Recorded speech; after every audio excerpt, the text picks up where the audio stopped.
everyone, Julian here, and today I'm super excited to be showing you how to make drums like Jamie XX. As usual, you can get the project file and samples from this video in the description.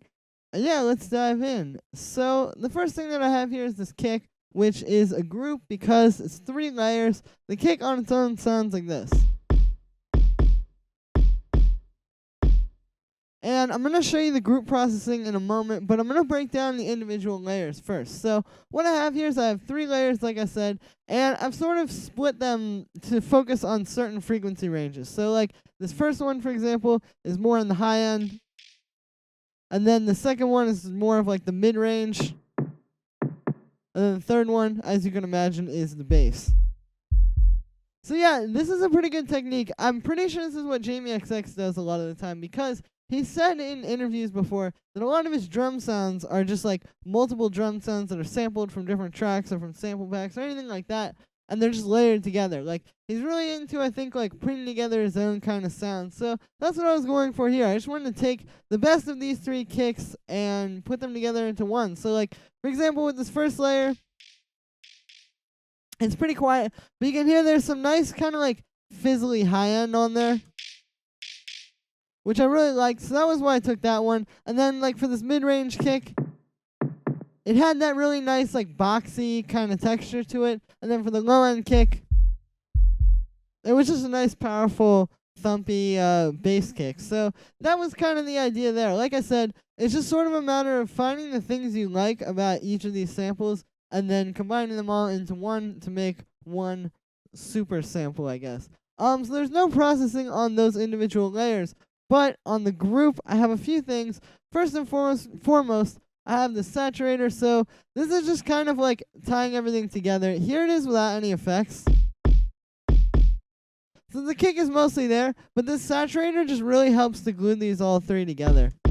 Because you can hear, like, it's kind of pulling the high end from this first kick layer in with, like, the low end, and yeah, it's just sort of saturating them all together really nicely. I have the wave shaper on here as well. So that's kind of how I was like, I use that a little bit more to kind of like shape it. The thing about the wave shaper is you're essentially just shaping the waveform. Like, it's distortion, but it's very scientific, and you can use it to really do a lot of detailed things. So that was why I used that there, to just kind of carve out a little bit more of the kick that I wanted. So then after that, I just have a reverb, which may seem like an odd thing on a kick. But this is something I've definitely heard in Jamie XX's music, and it's a really good thing to do in your own music as well, actually. But what I have here is, yeah, I have a reverb, and you can see it's really short, and I don't have a whole lot of dry wet. And what this is doing, I'll show you with it,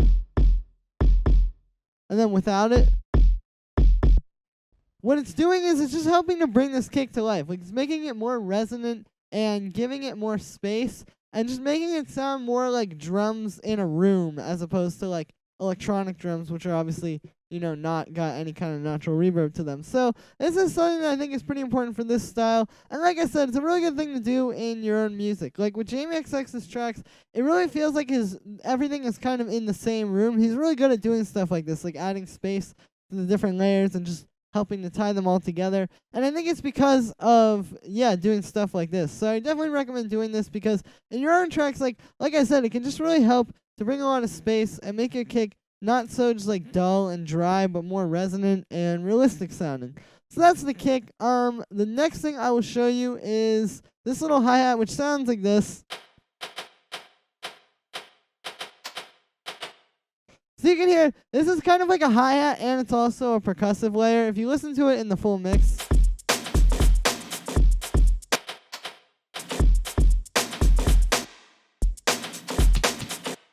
it's kind of doing both the regular hi-hat thing, and it's doing, like, you know, kind of extra percussion. So what I have for this one is, it's just this cool percussive sound that sounded like a hi-hat to me, and I put that into a simpler, and then I added a little bit of reverb on it. I actually did this on all of the sort of like hi-hat percussion layers, which I'll show you more in a second. Again, this is just similar to the kick. Like, it just makes it a little bit more resonant and a little bit more real. So yeah, I'll show you the MIDI. So you can see, like, this plays on all the upbeats like a regular just hi-hat would, like all of these notes. But then there's also these extra little 16th notes in here, and some of them are even pitched up and down, which is something you can do with these kind of percussion layers. It's a cool way to kind of like get more, I guess, mileage out of the same sound. Like you can see here, like that sounds completely different. And when you play it on its own, you can kind of tell it's being pitched. But if I just play that in the mix, what it sounds like, it's just kind of like a new percussion thing coming in. So definitely a cool technique there. So then the next thing I will show you here is just this shaker. So this one is just playing on the upbeats. It's doing the same thing that the hi-hat I just showed you was doing, but it's not doing all those extra little percussive notes. So this one's more steady. And yeah, it's just a sound I heard a lot in Jamie XX's music. He likes to use these kind of shakers quite a bit. So the next thing that I have here is this little small shaker sample, which sounds like this. So this is just like a really little sample.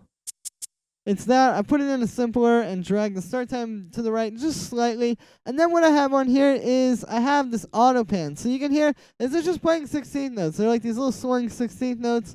And it's just playing those all the way through. So this is kind of like the thing that really, keeps the groove really steady and helps to sort of tie all these drums together. And the thing about this is that it can get a little bit boring if you just have it playing straight with no like panning or any kind of cool stuff like that. So I added this auto pan here to just kind of move it around from the left to the right ear a bunch and give it some cool vibe. This is something Jamie XX does a lot as well. Like he likes to use these really delicate kind of percussion sounds like this one, and just kind of have them in there so they don't take up too much space, but you can hear them, and having a lot of small things makes one really cool big thing, I suppose. So yeah, so that's that little shaker sample. Like I said, it's just a small shaker going into an auto pan, and then I also have that reverb on there, just like I was saying with that first hi-hat. It's on all of these different percussion hi-hat layers, so like even on that shaker I just showed you. And yeah, so that is a small shaker. The next layer we have is this little percussion thing, which on its own you actually may not even recognize, but it sounds like this. So what this is it's this little percussion sound.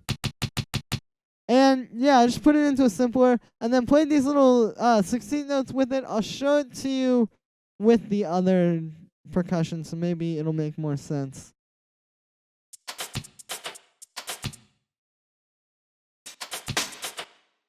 So yeah, it's just kind of like doing that extra little note there. It's just a nice percussive sound. It needed something extra, like without it.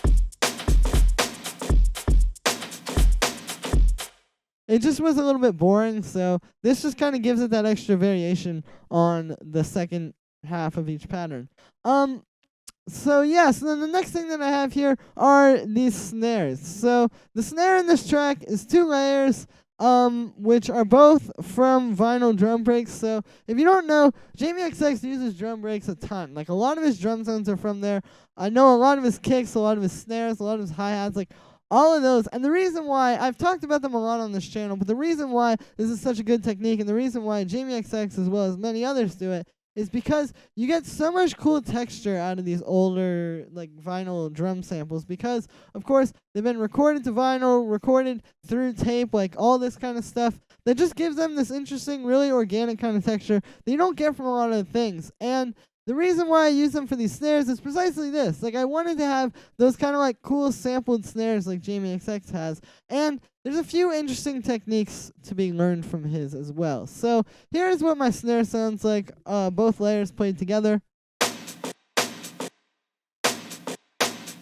And one thing you will notice here, and another reason why I wanted to take these from vinyl breaks, is you can hear there are some hi-hats in here. What I'm more specifically talking about is like this.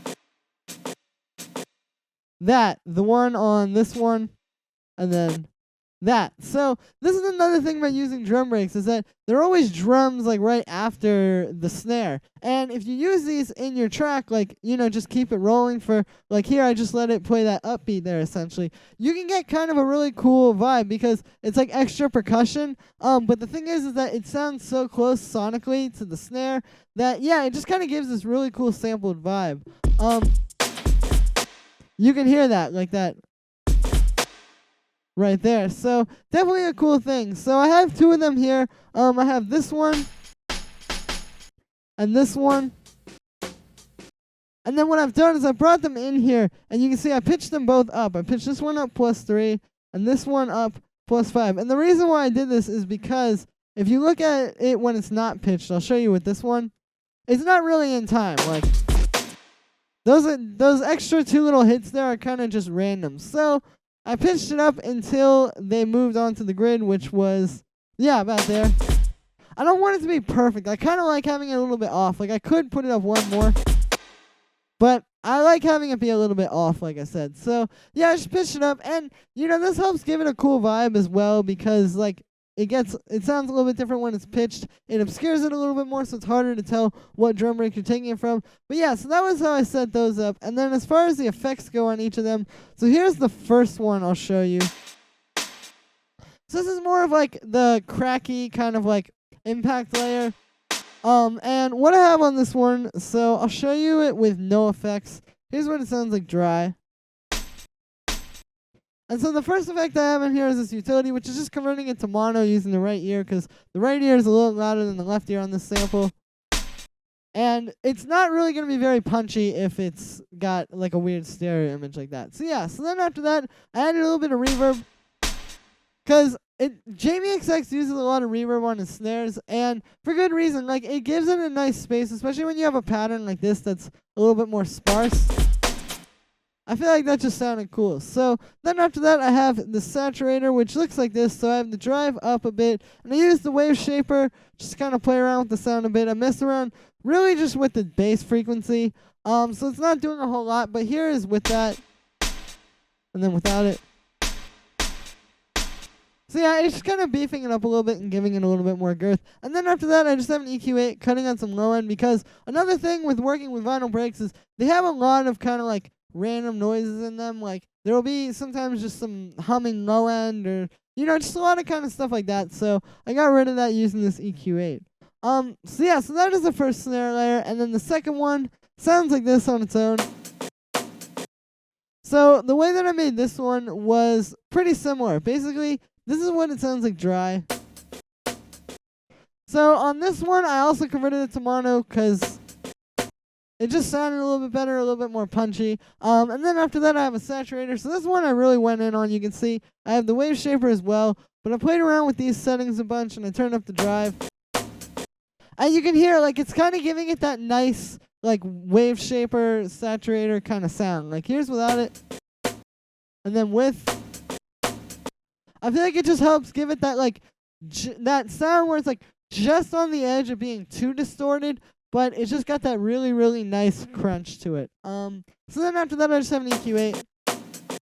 Cutting out the low end, because same thing as the first snare. And yeah, so that's pretty much it. Like, it's really not too difficult to do this stuff. I just wanted to make this video and show you kind of some techniques that I've picked up on from listening to Jamie XX's music, as well as, from different interviews he's done and stuff. So that's going to be it for today, guys. Make sure to let me know what you think of this video in the comments, and make sure to like this video, as well as subscribe. Once again, you can get the project file and samples from this video in the description, and you can also see my social media in the description. It's also on the screen right now.